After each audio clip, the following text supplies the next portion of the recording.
Според дресовите што ги носиме, веќе претпоставувате за кој клуб ќе зборуваме. Имаме кратко видевце за вас кое што е посветено на ситуацијата со Челси и она што се случува последниве недела две околу овој лондонски клуб. И со нас имаме тука во студиото во Рустикана специјален гостин кој што ќе разговара за тоа, Перица од Геймплан, имено и фан на Челси и еден од основачите на фан клубот специјален во Македонија за Челси. Ја поседуваш клуб картичката со број? Со број? 5 беше? Не, 9. Деветка имаш, добро. 9. Еј, се додека едноцифрено се прифаќа. Каков фан не си го знае бројот. Тално речено. Леле. Ми се свига што си одговорен, рециклираш цела пластика кај тебе преку тебе иде во држава, да. Без спонзор. Стварно, ајде, тоа ви го направија. Сакам да ми објасниш што се случува во Челси, со Челси, што е ситуацијата со Роман и слично. Челси бе најголема тема последните 10 дена и не знам дали е оправдано или не. Знам дека е многу ригорозно ово што се случува со Челси. Ова е политика на повисоко ниво, кај што обичниот човек не може да има некакво влијание во сето ова. Што научивме последните 2 години тоа е дека кога има војна или кога има пандемија, фудбалот е на второ место, што е разбирливо. Рома сепак е можеби најдобриот сопственик на клуб во последните 20 години на било кој клуб во светот. И не замислував дека може ова преку ноќ да се смени, но дојде и тоа. Не знам што ќе се случува во иднина. Сега идеме да освоиме Лига шампиони што еднаш. Со ваква со среќа во распоред може, не е ништо.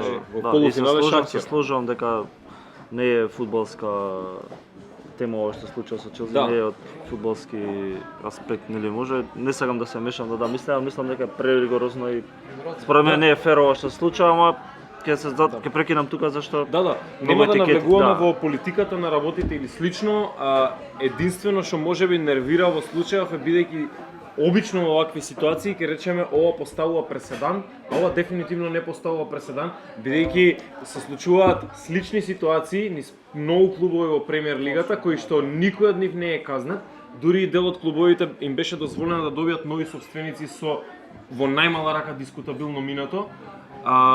А ова со Роман сега одеднаш, мислам не беше одеднаш, некако како неколку години се стрвеа, ама сега конечно се случи официјално. Немаше право да влезе во Велика Британија, немаше виза, додека не извади израелски пасош. Потоа тови сега пак ова се малку двојни стандарди во најмала рака и не знаеме точно што се крие позицијата. Ова е кампања против Русија, тоа не е јасно. Веќе Русија е крива во ова што се случува. Но мислам дека е преригорозно за жители на Русија, луѓе кои потекнуваат од Русија, да им се одземаат имоти кои ги стекнали и кои плаќаат даноци во други држави кај што живеат и особено како Абрамовиќ, нели, кој што јавно излезе со став дека не ја поддржува војната во Русија и Украина. Дека продава клубот, не сака Челси да му го плати долгот кој Челси го има према Абрамовиќ, дека сите средства од продажбата ќе се вложат во Украина. Што значи дека поврзаноста тука е во никако да кажам, се бара се во сомнително, се е чудно, ама тоа е. Добро, што се казните сега за сега? Значи, со што се соочува Челси во моментов? Знам дека замрзнати се сметките, постои ли нешто друго како казни? Се е санкционирано. Не смеат да прават трансфери, не смеат да продолжуваат договори. Фан шопот е затворен. Значи не смеат никаков приход карти да имаат не од смеат клубот. да продаваат карти. Слушнав дека сезонски карти смеат да дојдат, односно оние кои што имаат сезонски карти, смеат да присуствуваат на Стенфорд Бридж, не смеат нови карти да се продаваат. Да, и апсурдно. Последно што го знаеме дека Абрамовиќ даде зелено светло владата да го продава Челси, така да сега чекаме некој друг да го купи.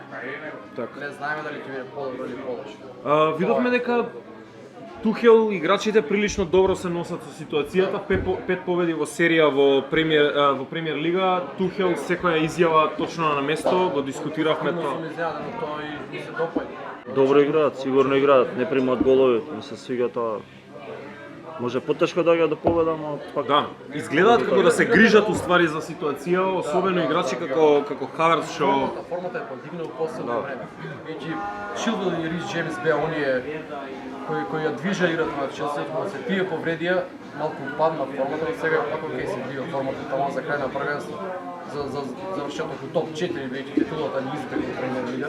Сите оваа сезона беше многу поконстантен, а лигата на шампионите тука не можеш да знаеш. Денеска во чет со еден фан на Челси му дадов предвидување дека некако не знам, се ми укажува на тоа дека Челси ќе игра уште едно финале во Лига на шампиони. Не е толку заради моќта моментална на клубот, туку заради оваа ситуација и мотивацијата што може да се роди од таа. Добро, ајде, каков мислиш дека ќе биде исходот на ситуацијава за крај, не само за крајот на сезоната во однос на компетитивност, туку во однос на целата ситуација како клуб, дали Челси ќе успее да се извлече од оваа тешка ситуација? Секогаш се надевам на позитивен исход и мислам дека Челси е бренд и ќе се најде некој што ќе инвестира доволно во Челси. Нема владата да дозволи да го продаде на било кој Челси, бидејќи тој е од топ 10 клубови во свет. И мислам дека ќе дојде добар собственик или групација кој собственик на Челси и се надевам на позитивен исход.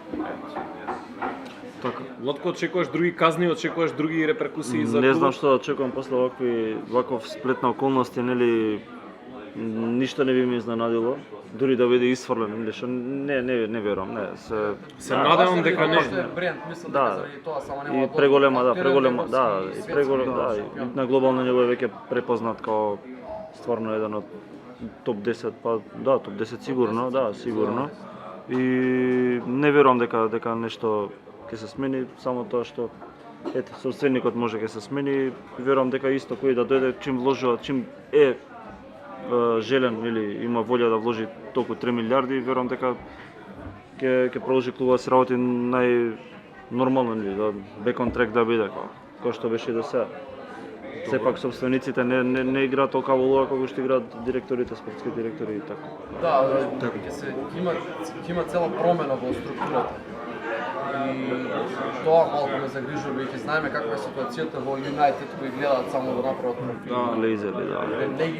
Фудбалот е во втор план во Юнайтед. И тоа ме само загрижува, не дека ќе дозвола да пропадне Челси. Знаеш што ми е загрижувачки во целава ситуација, ајде вака пред да го одјавиме ова видео. Фактот што ова се случува во еден многу незгоден момент за Челси, момент кога кликна, момент кога играчите се погодија, момент кога тренерот се погоди, момент кога поставија едни темели за видни да биде. Да. Изфрлија од школа многу добри играчи, купија млади добри играчи и се изгради исклучително млада екипа. 5-6 години беше изграден тимот со уште една-две засилувања. Чудна ситуација со која што до сега се немаме сретнато, меѓутоа им посакуваме само среќа на Челси. Како фанови на фудбалот сакаме да видиме еден од најмоćните клубови во Европа и во светот како продолжува да игра. И тука сме да ја покриваме темата секој пат кога ќе има некои новости за неа. Ова издание на Ептен скратен корнер го одјавуваме, најдете на социјалните мрежи кои што нашиот монтажер Антонио ќе ги постави тука. Кликнете subscribe, лајкнете го ова видео, споделете го со вашите пријатели и кажете ни што мислите за ситуацијата во Челси, бидејќи вашето мислење е подеднакво важно колку и нашето. Се гледаме.